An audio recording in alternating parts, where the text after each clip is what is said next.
Okay, so ESPN just announced their revised WNBA 2024 rookie rankings on Thursday.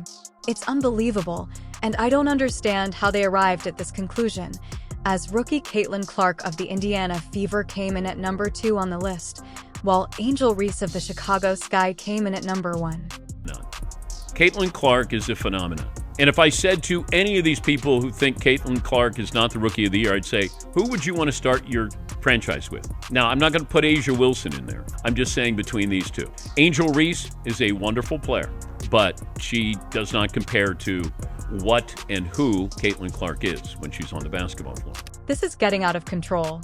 Those who have been watching since the beginning are aware that there is no race, and I understand that Reese and Clark are being referred to as rivals. But that is only because Angel Reese made fun of Clark with the "you can't see me" gesture and then slapped him on the head. Reese is attempting to link her name with Caitlin, but let's face it, these two players are not in competition. Clark is far superior to Reese. By chasing the Rookie of the Year thing, which she has no chance, so she wants to be a dynamic offensive player, and she's just not right now. She's a great rebounder, great energy. And now, I believe ESPN is making a lot of effort to convince us that there is a real Rookie of the Year race going on. A race occurs when 2 or more competitors are vying for the same spot, one winning and one losing, but let's be honest, was there ever a race? I would argue that there wasn't, but here we are, with Angel Reese at the top. How did we get here? ESPN released their most recent rookie rankings, and for some reason, Chicago Sky Angel Reese is sitting pretty at number 1, while Queen Caitlin Clark of the Indiana Fever is down at number 2. The thought of this makes my brain hurt. We'll see ESPN's brilliant justification for this in a moment, but first, hear what Joe Budden had to say. I have seen footage of Caitlin Clark now, and I have seen footage of Angel Reese. Oh, you about to piss me off. I'm as pro-black as all the pro-black people. I'm as pro-black as Lisa Bloom. I'm telling y'all, and I'm not trying to cause a kerfuffle, Joe. Caitlin Clark is a hell of a lot better than Angel Reese. I completely agree with Joe, and it appears that ESPN should start airing these games. Fans are upset by this rating and express their annoyance on Twitter. According to Clark's analysis, ESPN is a really depressing excuse for a sports network. David said that Angel Reese's ranking as the top player is ridiculous and demeaning to basketball. The same issue that comes to me is if your experts even watch these games, as Trent Harvey asked. Yes, ESPN has uncovered some statistics that, in some way, place Angel Reese at the top, but it's not that hard. Caitlin Clark is the fastest player in WNBA history to record 500 points and 250 assists. How did ESPN arrive at this conclusion? It comes down to advanced metrics. You know, when the stats are so normal that you have to do some Olympic-level gymnastics to get them to say what you want them to say. They essentially twisted the numbers to make Reese appear better than Clark by pointing to things like her rebounds and numerous double-doubles. Yes, 22 of them, including a 15-point streak. Cool stat, right? But we're still fixated on this. Come on, we know how she gets those rebounds. She rebounds her own layups 5 times. All of her shots are within 2, 3, 4 feet, and she can't make 29% of them. Here's why I'll give Angel Reese credit, and this is why I'm saying. It's undeniable that ESPN is currently attempting to convince us that Angel Reese is somehow a better WNBA rookie than Caitlin Clark. Let's take a moment to discuss Caitlin Clark, who has been dominating the league for the past few months. Sure, the Indiana Fever had a rough start, but once she got going, she was nothing short of unstoppable.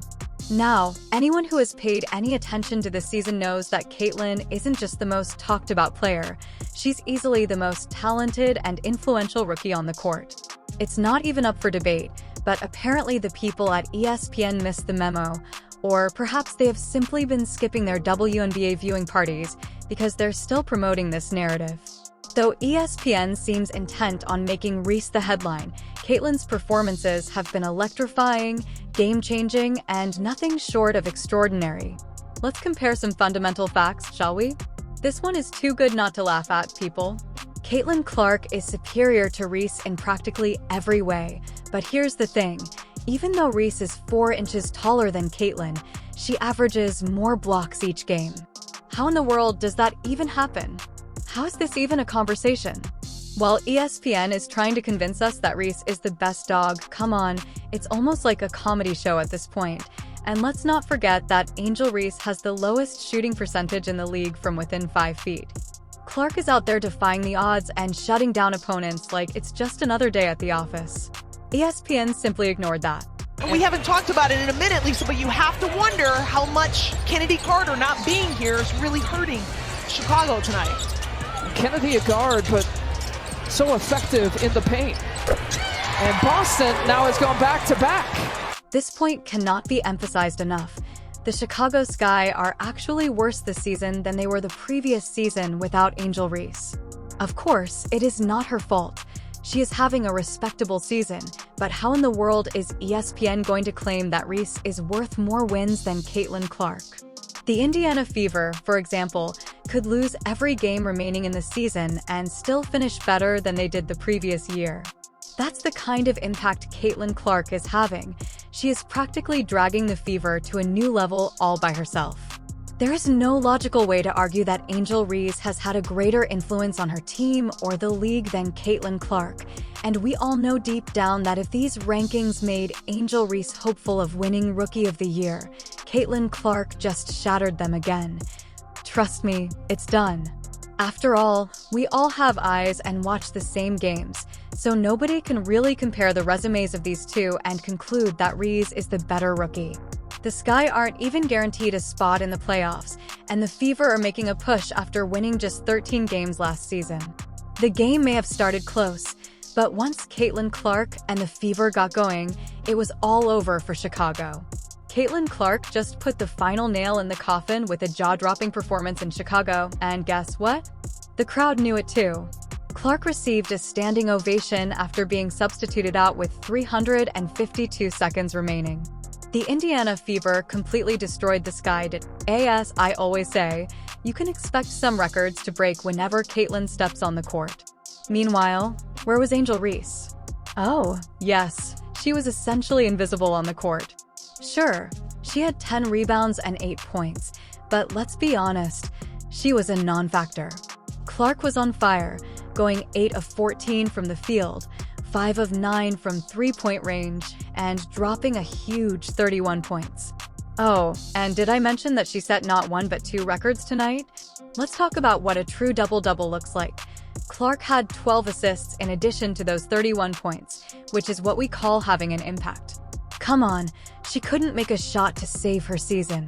With 23 points, Kelsey Mitchell was also a prolific scorer, and if a few more shots had fallen, Clark easily could have had 15 assists. Oh, and did you catch the moment when Caitlin Clark passed Taya Penicheiro for the most games with 10 or more assists by a rookie in WNBA history? She gets the ball, swings it around to Aya Boston, who makes a slick cut, and then booms back a smooth little jumper, and there it is, assist number 10.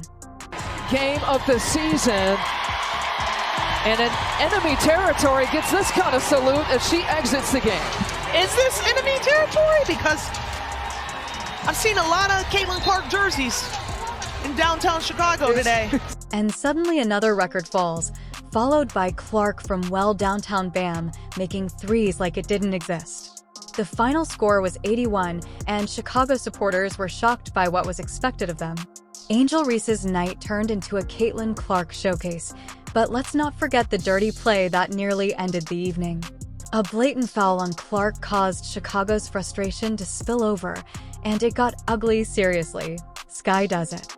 Every time they play Caitlin Clark, it's very annoying to watch because they get physical with her because they can't stop her from scoring, but Clark takes it in stride because at this point she was unstoppable.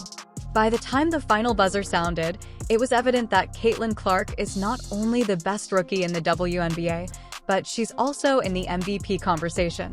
Last night, she snatched 22 rebounds. Reese is the only player in WNBA history with 3 consecutive 20-rebound games. I've talked about Caitlin Clark. I love the sizzle. I love the ball handler. I love the passing ability. I love the shot-making ability. But let's give credit where credit is due. Angel Reese is showing she's no joke either. I think she could win Rookie of the Year. Now that the Fever is 16-16, no one wants to play this team in the playoffs. Although Caitlin Clark is now the real deal and Angel Reese's Rookie of the Year dream is 6 feet under, the fans didn't need to watch this game to conclude that Caitlin Clark is the Rookie of the Year. However, ESPN required this somehow. I hope they now understand how foolish it is to rank Angel Reese higher than Caitlin Clark. I find it unbelievable that he actually just stated that Caitlin Clark is capable of handling the ball, passing, and shooting shots. What do you guys think of all of this? Please share your thoughts in the comments below and remember to subscribe.